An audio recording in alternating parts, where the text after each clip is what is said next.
It's almost as if he can't understand why everyone else can't do it. It's a bit like Jim Clark, who apparently couldn't understand why no one else could go as quickly. But you know, he is very good.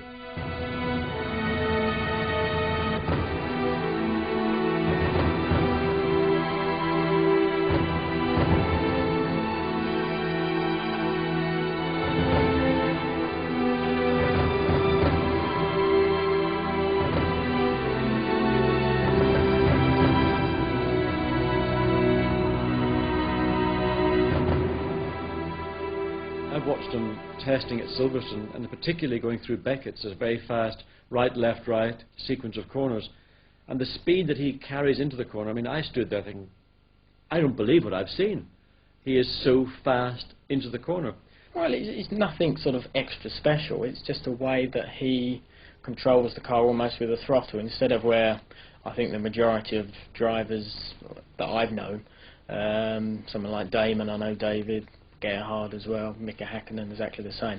When they brake, you brake, you change down the gears, and then you might go on and off the throttle. And I think Ayrton was the biggest example of that. When he used to be in the middle of a corner, his throttle movement was so quick, and he was always on the throttle. Where Michael has this braking, changing down, then he's constantly on the throttle straight away.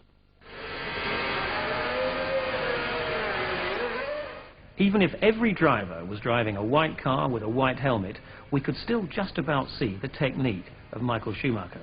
It wouldn't be easy though, and to get a much better idea, we need to look at data recordings taken from the controls, from the steering, particularly the throttle, and also of course the brakes.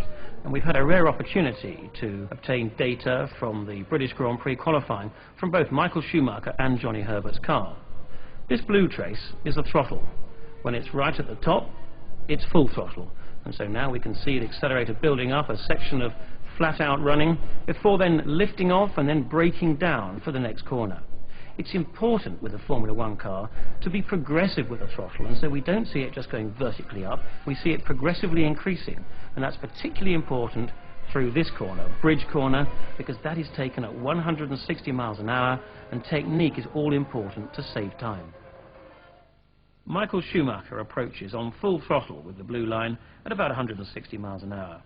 He eases back, and then he progressively increases to be on full throttle on the exit, before then lifting abruptly, of course, to brake for Priory. Now comparing this with Johnny Herbert's throttle position, we can see that in fact Herbert keeps on full throttle for longer.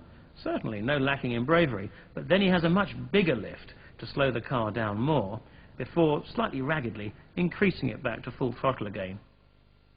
Now looking at the speed trace, the blue line of Michael Schumacher shows his speed increasing all the way up to 160 miles an hour, and then in fact it really rather levels off all the way through the corner, hovering around the 160 miles an hour point before dropping abruptly away again as he brakes for Priory.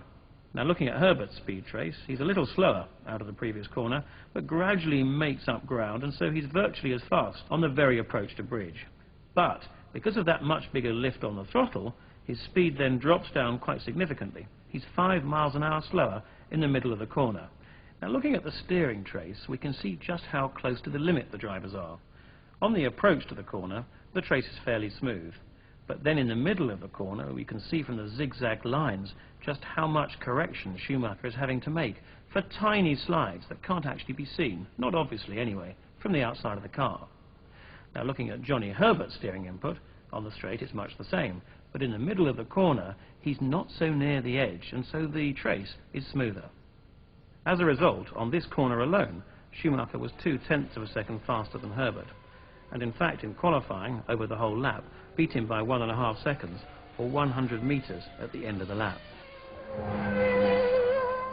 I think the main ability I have is that I have a good feeling for the limit, a very consistent feeling for the limit, and I'm able to run the car for almost 100% on the limit, and that's probably the difference in style, where someone has the ability to do that in the entry of the corner but not in mid-corner, and then the exit again, or the other way around, and I can almost do this all the way around the corner.